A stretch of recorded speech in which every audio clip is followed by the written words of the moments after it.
গতকাল বোলপুরের পারুলডাঙ্গা উত্তর নারায়ণপুরের দুর্গাপূজার ভার্চুয়াল উদ্বোধন করেন রাজ্যের মাননীয়া মুখ্যমন্ত্রী মমতা বন্দ্যোপাধ্যায় মহাশয়া।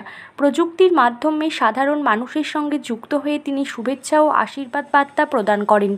এই অনুষ্ঠানে বোলপুর মহকুমা শাসক অয়ন নাথ, অতিরিক্ত police super Rana Mukhopadhyay, SDPO Ricky Agarwal, Santiniketan থানার আইসি ডলি মণ্ডল, কঙ্কালীতলা পঞ্চায়েতের অঞ্চল সভাপতি আলেপ শেখ মহাশয় ও অন্যান্য বেশ কিছু বিশিষ্ট ব্যক্তিরা উপস্থিত থেকে অনুষ্ঠানটিকে সফল করে তোলেন।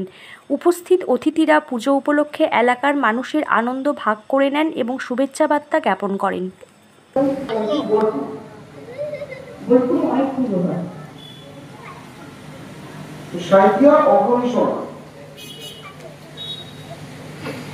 প্রাচীন রাঙামাটির দেশের মানুষ গান ছাড়া ওই রাঙামাটির পথ আমার মন ভুলায় দিয়ে বিশ্বকবি রবীন্দ্রনাথ ঠাকুরের প্রাণের কেনা।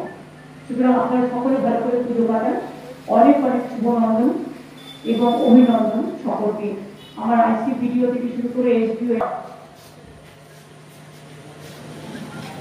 ওখানে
আমাদের যুব সংঘের সেক্রেটারি